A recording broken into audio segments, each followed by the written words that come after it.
নমস্কাৰ এই মুহূৰ্তত দিব বিচাৰিছো এটা অতিকে গুৰুত্বপূৰ্ণ খবৰ এগৰাকী নহয় দুগৰাকী নহয় বহু কেইগৰাকী ছাত্ৰীৰ বিৰুদ্ধে অশালীন ব্যৱহাৰ কৰাৰ অভিযোগ উত্থাপন হৈছে এখন শিক্ষানুষ্ঠানৰ এগৰাকী অধ্যক্ষৰ বিৰুদ্ধে আৰু ছাত্ৰী কেইগৰাকীৰ অপৰাধ হৈছে অন্য শিক্ষকৰ ওচৰত টিউচন লোৱা আৰু সেই অপৰাধতেই অশালীন ব্যৱহাৰ কৰিছে শিক্ষানুষ্ঠানখনৰ ছাত্ৰীসকলক অধ্যক্ষগৰাকীয়ে সামগুৰিৰ এখন শিক্ষানুষ্ঠানত এনেদৰে উত্তপ্ত পৰিৱেশে বিৰাজ কৰিছে আৰু তাৰ পাছত ছাত্ৰীসকলে অধ্যক্ষগৰাকীৰ বিৰুদ্ধে অধ্যক্ষগৰাকীৰ নাম হৈছে সুধাংশু দাস তেখেতৰ বিৰুদ্ধে ওলাই আহি সাব্যস্ত কৰিছে এতিয়া প্ৰতিবাদ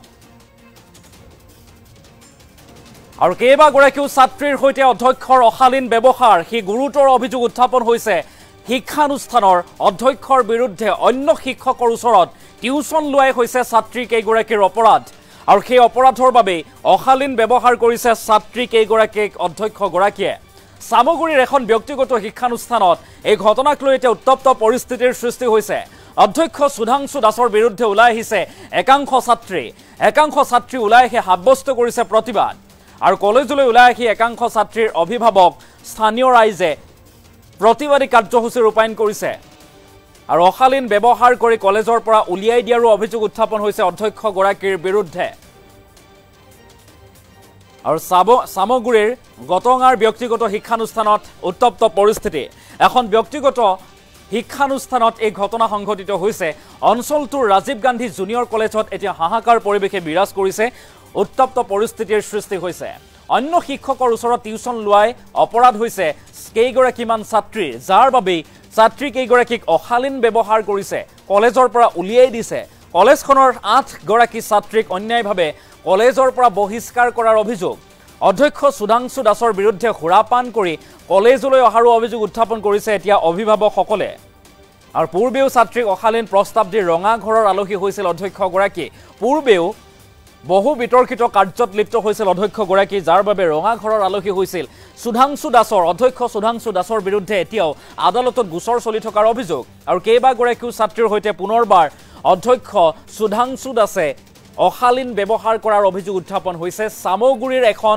ব্যক্তিগত শিক্ষানুষ্ঠানত এই ঘটনা অন্য শিক্ষকৰ ওচৰত টিউচন লোৱাই অপৰাধ হৈছে এতিয়া ছাত্ৰী কেইগৰাকী আৰু কেইবাগৰাকীও ছাত্ৰীক এনেদৰে এতিয়া বিদ্যালয়ৰ পৰা বহিষ্কাৰ কৰিছে অধ্যক্ষগৰাকীয়ে বহিষ্কাৰ কৰি উলিয়াই দিছে যাৰ বাবে অশালীন ব্যৱহাৰ কৰিছে আৰু ছাত্ৰী কেইগৰাকীক অশালীন ব্যৱহাৰ কৰাৰ বাবে এটা গটঙাৰ এইখন শিক্ষানুষ্ঠানৰ ব্যক্তিগত শিক্ষানুষ্ঠানৰ ছাত্ৰীসকল ওলাই আহিছে ৰাজপথলৈ আৰু তাৰ পাছত জবাবদিহি কৰিছে এইগৰাকী অধ্যক্ষ তথা শিক্ষক সুধাংশু দাসক আৰু অধ্যক্ষগৰাকীৰ বিৰুদ্ধে এতিয়া ব্যৱস্থা গ্ৰহণৰো দাবী উত্থাপন কৰিছে অন্যায়ভাৱে তেখেতসকলক ছাত্ৰীসকলক উলিয়াই দিয়াৰ অভিযোগ আৰু পূৰ্বেও বহু বিতৰ্কিত কাৰ্যত লিপ্ত হৈছিল অধ্যক্ষ সুধাংশু দাস যাৰ বাবে ৰঙা ঘৰৰ আলহী হ'বলগীয়া হৈছিল আৰু শেহতীয়াকৈ পুনৰবাৰ কেইবাগৰাকীও ছাত্ৰীক এনেদৰে অন্য শিক্ষকৰ ওচৰত টিউচন লোৱাৰ বাবে বিদ্যালয়ৰ পৰা বহিষ্কাৰ কৰিছে কলেজৰ পৰা আৰু তাৰ পাছতে অশালীন ব্যৱহাৰ কৰাৰো গুৰুতৰ অভিযোগ উত্থাপন হৈছে আৰু সেই দৃশ্যাংশ আমি দেখুৱাইছো উইথ এম্বিয়েন্স দৃশ্যাংশ লৈ অহাৰ চেষ্টা কৰিম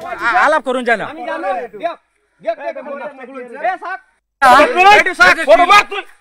আমাৰ স্কুলৰ হেডমাষ্টাৰ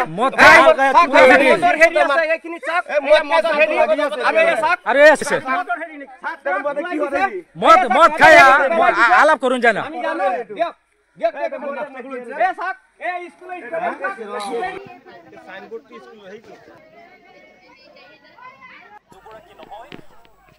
আৰু আমি সেই দৃশ্যাংশ দেখুৱাইছো এনেদৰে কেইবাগৰাকীও ছাত্ৰীৰ সৈতে অধ্যক্ষৰ অশালীন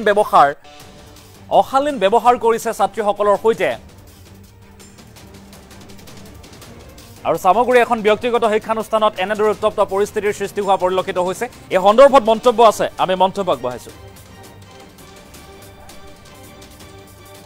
আগতে এটা মাষ্টৰ ইয়াত আছিলে মানে ৰঞ্জিত বুলি নাম তেওঁ মানে এতিয়া স্কুলত নাহে তাৰ তাত মানে 8জন ছোৱালী আমি টিউচন দিছিলোঁ টিউচন দিয়াৰ কাৰণে আজি স্কুলত আহিছে 8জন ছোৱালী একেবাৰে ডাইৰেক্ট ওলাই দিছে কোন ক্লাছৰ ছোৱালী ক্লাছ 9 এই ক্লাছ 10 কোনে উলিয়াই দিছে এইটো প্ৰিন্সিপালে ওলাই দিছে এই সুধাংশু মাষ্টৰ সুধাংশু দাস এইখন কলেজৰ কি হয় এই প্ৰিন্সিপাল কিহৰ কাৰণে উলিয়াই দিলে এই আমি টিউচন বেলেগত দিছো যে টিউশ্যন বেলেগত কিয় দিলো সেইকাৰণে মানে বেলেগত দিয়াৰ কাৰণে সি ওলাই দিছে, সি নপঢ়ায় মানে। ছাত্ৰীসকলে এটা অভিযোগ কৰিছে তেওঁলোকক সৰু স্পৰ্শ কৰে নেকি?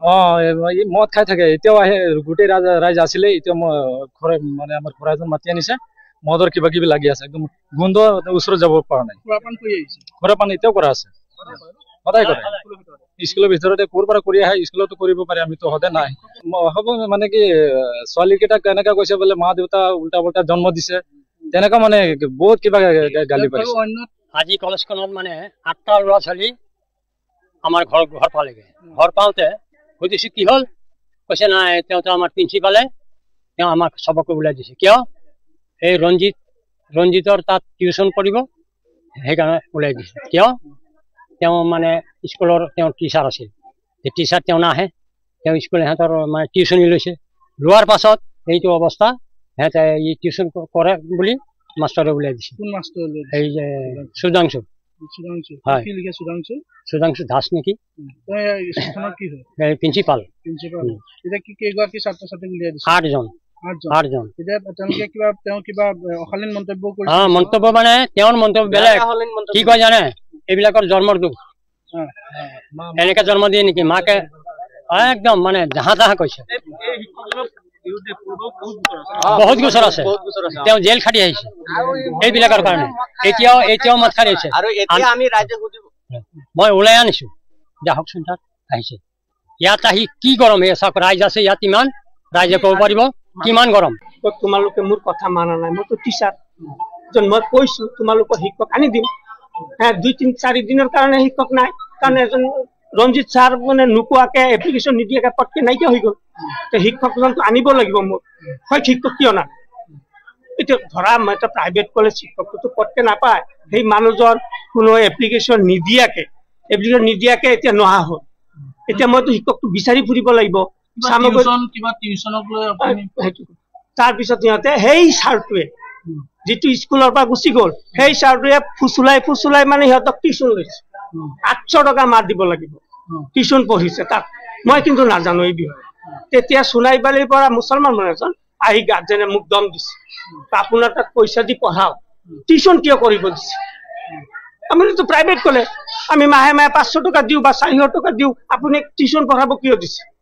মই কৈছো মইতো কোৱা নাই টিউশ্যন পঢ়াব, ল'ৰা ছোৱালী সোধক, মইতো কোৱা নাই যে তোমালোক টিউশ্যন পঢ়াগে, কাৰণ মোৰ ছাৰ 6টা ছাবজেক্ট আছেই, কিন্তু এই কেইদিন 2টা ছাৰ এবচেণ্ট।